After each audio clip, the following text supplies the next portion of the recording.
Brian Harrison was recruited by the Trump administration to serve as Chief of Staff for the Department of Health and Human Services and deliver an America First agenda. Brian helped to slash job-killing federal regulations, also played a role in getting the incredibly successful Operation Warp Speed up and running.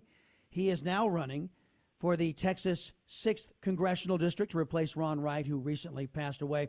Mr. Harrison, welcome to the Chris Salcedo Show.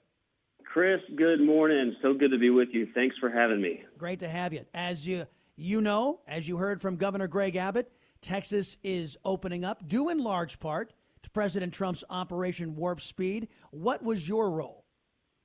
Well, it sure is. I was excited to see Governor Abbott doing something that President Biden, despite his repeated promises to follow the science and data, will not do, which is say we do not need these coercive and never-ending lockdowns, certainly not here in Texas.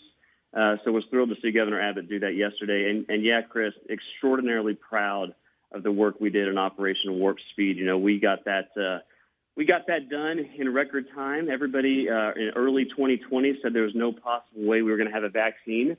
The same year that this thing really hit our shores. And I tell you what, I was in the very first in-person meeting when we sat down in the Pentagon. There were probably about 8 of us in the room with the Secretary of Defense, Secretary of Health and Human Services, a couple folks in the White House, and we architected what ultimately became Operation Warp Speed, where we set a goal of getting a vaccine that was safe, that would be effective, authorized by the FDA, and into the arms of Americans who wanted them.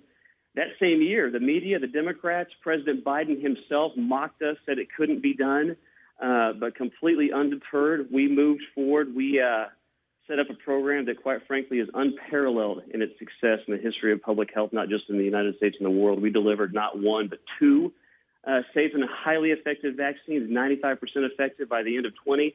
And before President Biden put one hand on the Bible and raised the other one and took the oath of office, we had already vaccinated over 15 million people, doing about 1 million a day, 2 of which actually went to the new president before he was sworn in, which made his lies all the more shocking when he said on national television and to the world that that when he came into office there was no vaccines, figuratively or literally. I mean, 2 of them had gone in his arm.